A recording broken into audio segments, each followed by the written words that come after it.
ಹಿತ್ತಲ ಗಿಡ ಮದ್ದಲ್ಲ. ಇದರ ಅರ್ಥ ತಿಳಿದುಕೊಳ್ಳೋಣ.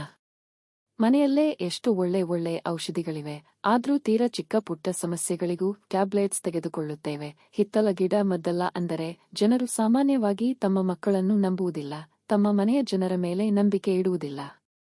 ಆದರೆ ಬೇರೆಯವರ ಮಕ್ಕಳ ಮೇಲೆ ಇರುವ ನಂಬಿಕೆ ತಮ್ಮ ಮಕ್ಕಳ ಮೇಲೆ ಇರುವುದಿಲ್ಲ. ಅಂಥ ಸಂದರ್ಭದಲ್ಲಿ ಈ ಗಾದೆಯನ್ನು ಹೇಳುತ್ತಾರೆ. ಉದಾಹರಣೆಗೆ ಈ ವಿಡಿಯೋದಲ್ಲಿ ನೋಡಿ. ಅವನ ಮನೆಯ ಅಜ್ಜಿ ಅವನಿಗೆ ತುಳಸಿ ಕಷಾಯ ಕೊಟ್ಟರೂ ಅದನ್ನು ಗಮನಿಸದೆ ಗೂಗಲ್ನಲ್ಲಿ ಔಷಧ ಹುಡುಕುತ್ತಿದ್ದಾನೆ. ಹಿತ್ತಲ ಗಿಡ ಮದ್ದಲ್ಲ ಅಂದರೆ ನಮ್ಮ ಹತ್ತಿರವೇ ಮದ್ದು ಇದ್ದರೂ ದೂರದಲ್ಲಿರುವುದಕ್ಕೆ ಮಾತ್ರ ನಂಬಿಕೆ. ಇನ್ನೊಂದು ಉದಾಹರಣೆ ನೋಡಿ. ಮನೆಯಲ್ಲಿ ಮುದ್ದಾಗಿ ಹಾಡಿದ್ರೂ ಯಾರೂ ಗಮನ ಕೊಡಲ್ಲ, ಯಾರೂ ಕೂಡ ಹೊಗಳ್ತಾ ಇಲ್ಲ, ಎಲ್ಲರೂ ಫೋನ್ ನೋಡೋದ್ರಲ್ಲಿ ಬ್ಯುಸಿಯಾಗಿದ್ದಾರೆ. ಅದೇ ಹುಡುಗಿ ಒಂದು ದಿನ ಸ್ಟೇಜ್ ಮೇಲೆ ಹಾಡಿ ವೈರಲ್ ಆದಾಗ ಎಲ್ಲರೂ ಚಪ್ಪಾಳೆ ತಟ್ಟಿ ಹೊಗಳುತ್ತಾರೆ. ಇದು ಹಿತ್ತಲ ಗಿಡ ಮದ್ದಲ್ಲ ಎನ್ನುವುದಕ್ಕೆ ಒಂದು ಉದಾಹರಣೆ. ನಮ್ಮಲ್ಲಿದ್ದ ಪ್ರತಿಭೆಯ ಮೌಲ್ಯ ನಮಗೆ ತಡವಾಗಿ ಅರ್ಥವಾಗ್ತದೆ. ಅಂದರೆ ಹತ್ತಿರದಲ್ಲಿಯೇ ಇರುವುದರ ಬಗ್ಗೆ ಜನರಿಗೆ ಅಸಡ್ಡೆ. ಅದರ ನಿಜವಾದ ಮೌಲ್ಯ ಅವರಿಗೆ ಗೊತ್ತಾಗುವುದೇ ಇಲ್ಲ. ಎಷ್ಟೇ ಆದರೂ ಕೊನೆಗೆ ಹಿತ್ತಲ ಗಿಡವೇ ಮದ್ದು.